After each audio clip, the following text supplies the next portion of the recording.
Here, of course, former President Trump was completely denied any such opportunity. And it turns out there is significant reason to doubt the evidence the House managers have put before us. Let me say this clearly. We have reason to believe the House managers manipulated evidence and selectively edited footage. If they did, and this were a court of law, they would face sanctions from the judge. I don't raise this issue lightly. Rather, it is a product of what we have found in just the limited time we have had since we first saw the evidence here with you this week. We have reason to believe that the House managers created false representations of tweets, and the lack of due process means there was no opportunity to review or verify the accuracy. Consider these facts.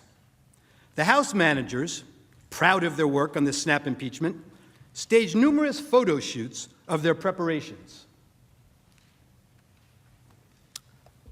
In one of those, Manager Raskin is seen here at his desk reviewing two tweets side by side.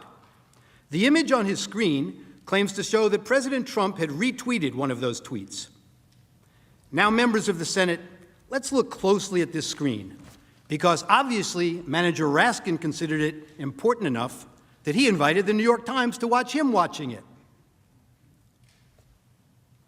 Now, what's wrong with this image? Actually, there are three things very wrong with it.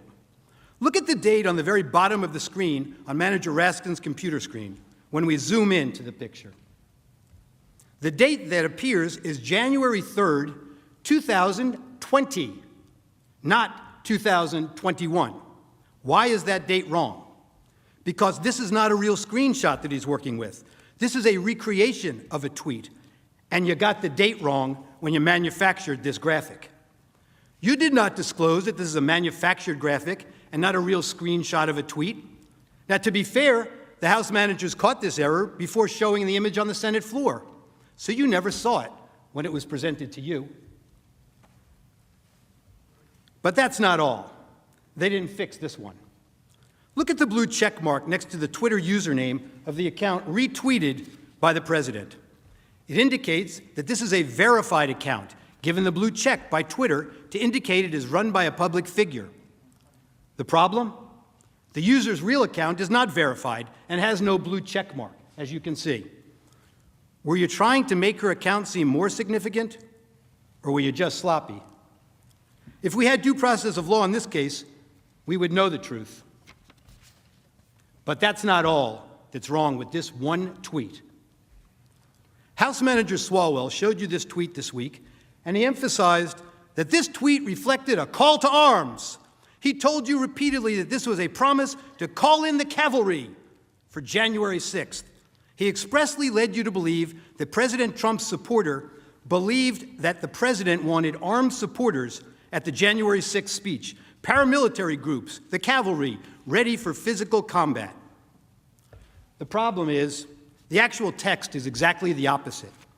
The tweeter promised to bring the Calvary, a public display of Christ's crucifixion, a central symbol of her Christian faith, with her to the president's speech, a symbol of faith, love, and peace. They just never want to seem to read the text and believe what the text means. You'll see this reported in the media last evening also. Words matter, they told you, but they selectively edited the president's words over and over again. They manipulated video, time-shifting clips, and made it appear the president's words were playing to a crowd when they weren't. Let's take a look. After this, we're going to walk down, and I'll be there with you. We're going to walk down. We're going to walk down to the Capitol. But I think right here, we're going to walk down to the Capitol. And we're going to cheer on our brave senators and congressmen and women. And we're probably not going to be cheering so much for some of them, because you'll never take back our country with weakness. You have to show strength, and you have to be strong.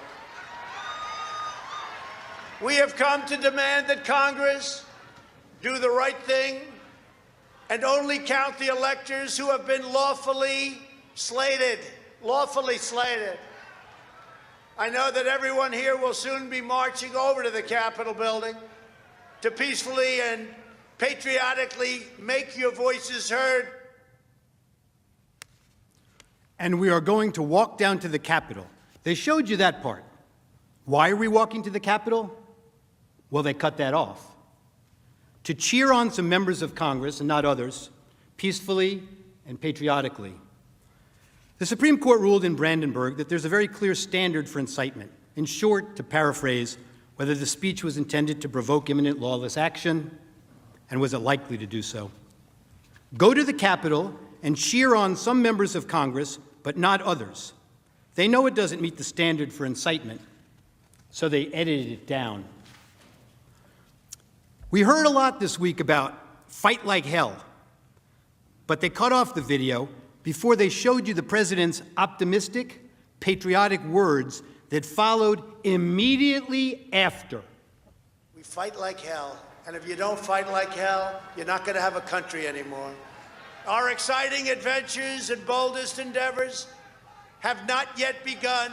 My fellow Americans, for our movement, for our children, and for our beloved country. And I say this, despite all that's happened, the best is yet to come. There's that famous quote, like one of the House managers said, "A lie will travel halfway around the world before the truth has a chance to put its shoes on." Well, this lie traveled around the world a few times, made its way into the Biden campaign talking points, and ended up on the Senate floor. The Charlottesville lie. Very fine people on both sides, except that isn't all he said. And they knew it then, and they know it now. Watch this. But you also had people that were very fine people on both sides. You had people in that group, excuse me, I saw the same pictures as you did. You had people in that group that were there to protest the taking down of, to them, a very, very important statue and the renaming of a park from Robert E. Lee to another name. White nationalists, not the same. No, George Washington was a slave owner. Was George Washington a slave owner? So will George Washington now lose his status? Are we going to take down, excuse me, are we going to take down statues to George Washington? How about Thomas Jefferson? What do you think of Thomas Jefferson? You like him? Okay, good. Are we going to take down the statue? Because he was a major slave owner. Now we're going to take down his statue. So you know what? It's fine. You're changing history, you're changing culture, and you had people, and I'm not talking about the neo-Nazis and the white nationalists, because they should be condemned totally. But you had many people in that group other than neo-Nazis and white nationalists, okay? And the press has treated them absolutely unfairly. Now, in the other group also, you had some fine people, but you also had troublemakers, and you see them come with the black outfits and with the helmets and with the baseball bats. You had a lot of bad people in the other group too. Treated unfairly, sir. I'm sorry, I just didn't understand what you were saying. You were saying the press has treated white nationalists unfairly? No, I just didn't understand what you were saying. No. There were people in that rally, and I looked the night before. If you look, there were people protesting very quietly the taking down of the statue of Robert E. Lee. I'm sure in that group there were some bad ones. The following day it looked like they had some rough, bad people. Neo-Nazis, white nationalists, whatever you want to call them. But you had a lot of people in that group that were there to innocently protest, and very legally protest, because, you know, I don't know if you know, they had a permit. The other group didn't have a permit. So I only tell you this, there are two sides to a story. I thought what took place was a horrible moment for our country, a horrible moment. But there are two sides to the country. Does anybody have a final? Does anybody have, you have an infrastructure. What makes you think? This might be today the first time the news networks played those full remarks in their context. And how many times have you heard that President Trump has never denounced white supremacists? Now you in America know the truth. Here's another example. One of the House managers made much of the president's supposedly ominous words of, "You have to get your people to fight," But you knew what the president really meant. He meant that the crowd should demand action from members of Congress and support primary challenges to those who don't do what he considered to be right.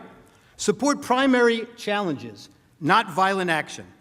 I know what he meant because I watched the full video, and so did the House managers, but they manipulated his words. You will see where they stopped it, and to give it a very different meaning from the meaning it has in full context. Let's watch. You have to get your people to fight. He told them. You have to get your people to fight. And if they don't fight, we have to primary the hell out of the ones that don't fight.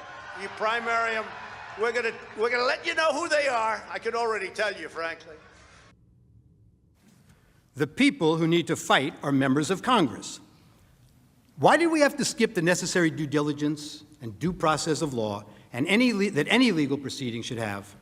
It couldn't have been the urgency to get President Trump out of office. House Democrats held the articles until he was no longer president, mooting their case. Hatred, animosity, division, political gain, and let's face it, for House Democrats, President Trump is the best enemy to attack.